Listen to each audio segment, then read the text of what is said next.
La vie vous a abandonné, rien ne vous marche, vous échouez presque à tout.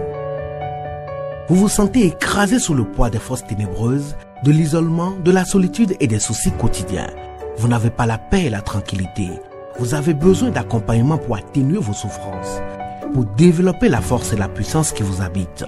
Suivez tous les matins Maître Maouyan Justin Dongbaoundé, grand initié aux lois et secrets de la vie. Avec Maître Maouyan Justin Dongbaoundé, vous allez abandonner vos solutions individualistes, source de vos malheurs et de vos errements. Vous allez découvrir la pensée métaphysique, seul gage de notre sortie collective du gouffre. Vous allez retrouver le chemin du mieux-être et de la joie de vivre. Message du Maître, un espace commun aux bâtisseurs d'une vie heureuse sur la terre. Mes frères, mes sœurs, bâtisseurs de tous horizons, en vos différents grades, degrés et qualités. Je voudrais prendre ici la parole pour exprimer à chacun et à tous ma profonde et sincère reconnaissance pour vos soutiens de tous les instants. Nous voici en pleine 11e saison entièrement consacrée à l'étude de la stupidité. Nous savions déjà qu'entre 1966 et 1985, on n'enseignait plus à penser.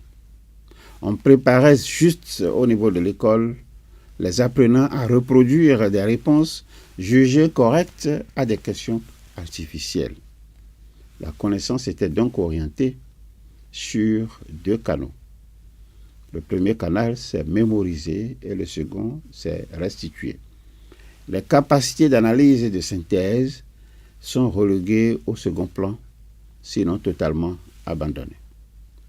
Les commodités engendrées par la société de consommation, je dis bien, ces commodités servaient à dysfonctionner les capacités mentales associées à chacune d'elles.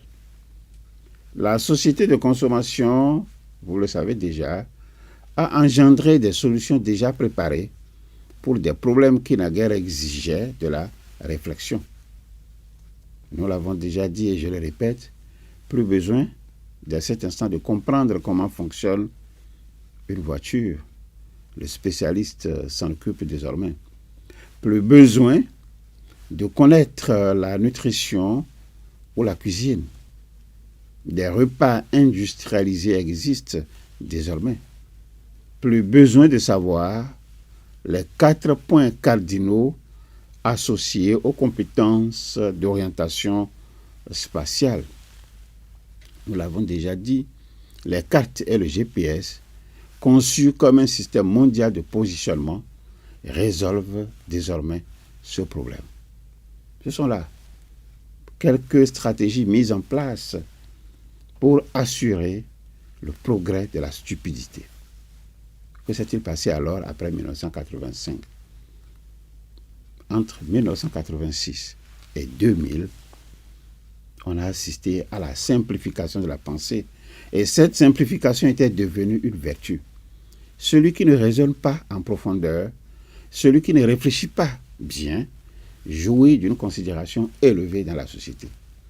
Ceux qui sont en mesure de penser, même si c'est lentement, ceux-là ne sont pas considérés. La cadence avait donc changé. Il fallait apprendre à aller vite. La vitesse était donc devenue la valeur suprême. Alors, que va-t-il se passer par la suite ? L'économie s'en est mêlée. Et l'économie s'est mise à fonctionner sur des cycles de plus en plus rapides. L'information est venue à son tour. Et l'information a commencé à circuler en volume exponentiellement plus grand. La capacité de traiter superficiellement de nombreuses données est devenue plus précieuse que la capacité de comprendre profondément quelques principes. Le raisonnement a été compressé en format digeste. Je dis bien, ça a été compressé en format digeste. C'est dans ce cadre que les slogans publicitaires, les phrases chocs, les résumés exécutifs, les titres ont pris de la valeur au détriment des contenus complets à lire et à comprendre. Le raisonnement complexe a perdu sa valeur au profit de l'inefficacité. Les arguments nuancés ont commencé à être perçus comme de l'indécision. Pensez à un problème réel, suivant plusieurs dimensions. L'analyser en profondeur a perdu sa nécessité. La culture d'entreprise est venue glorifier ce qu'elle a appelé le pragmatisme, qui en réalité n'est qu'une notion vide. Vous n'avez pas besoin de comprendre comment ceci ou cela fonctionne. L'essentiel est que vous l'exécutiez rapidement. La télévision a pris un rôle dominant dans le milieu informationnel, entraînant avec elle les esprits à ne consommer que de courts blocs d'informations. 30 minutes de journal, 45 minutes de journal. Et ces blocs d'informations sont souvent interrompus par ce qu'on appelle des pauses musicales ou commerciales. L'attention soutenue a commencé à être perçue comme un effort inutile. Si quelque chose ne pouvait pas être expliqué en 3 minutes, cela ne valait pas la peine. Et cela ne vaut pas la peine d'être connu. Vous voyez bien souvent la télévision, c'est 2 minutes 50, 3 minutes maximum de reportage. Voilà quelques aspects des coups portés à la pensée critique en l'espace de 14 ans seulement, entre 1986 et 2000. 14 ans seulement.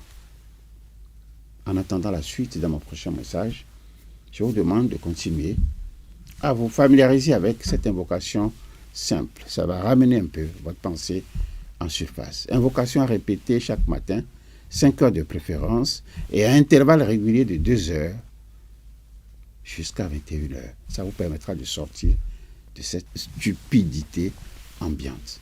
Alors répétons ensemble. Au commencement était la pensée. Au commencement était la pensée. La pensée se manifesta sous la forme d'idées.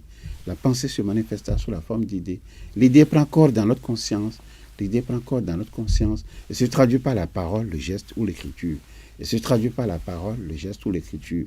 Cette parole projetée sur la matière, devient notre action, devient notre action. Je suis donc pensée, parole et action. Je suis donc pensée, parole et action. Alors, si regarder en arrière vous cause du chagrin et regarder en avant vous inspire de la crainte, je vous suggère tout simplement de regarder tout près de vous, à côté de vous. J'y suis. Je, c'est Lisette. Lisette pour vous accompagner dans vos désirs respectifs d'apprendre à développer et transmettre des valeurs humaines et des principes de vie, tout en étant simplement vous-même. Lisez pour vous accompagner dans vos désirs respectifs d'apprendre à partager vos connaissances sans contrepartie, les laisser cheminer dans l'esprit de vos proches afin qu'ils s'en servent pour améliorer leur perception du monde, afin qu'ils s'en servent pour améliorer leur manière de voir les choses, afin qu'ils s'en servent pour modifier leur façon d'être, modifier leur façon de concevoir la vie et modifier leur façon d'agir. Il est l'heure pour chacun d'apprendre à connaître le rythme de l'histoire. Participer avec enthousiasme à l'édification d'un monde de haute valeur spirituelle. Il est l'heure pour chacun de participer avec enthousiasme à l'édification d'un monde de haute valeur intellectuelle. Il est l'heure pour chacun d'apprendre à participer avec enthousiasme à l'édification d'un monde de haute valeur affective. Participer avec enthousiasme à l'édification d'un monde de haute valeur professionnelle. Participer avec enthousiasme à l'édification d'un monde de haute valeur matérielle. Participer avec enthousiasme à l'édification d'un monde de haute valeur physique, ce que j'appelle de valeur physique, de santé pour tous. que vive l'ISEP au service de l'accomplissement de l'homme. Que s'implante définitivement l'émancipation humaine, englobante et généralisante. L'avenir, c'est nous. La vie vous a abandonné, rien ne vous marche, vous échouez presque à tout.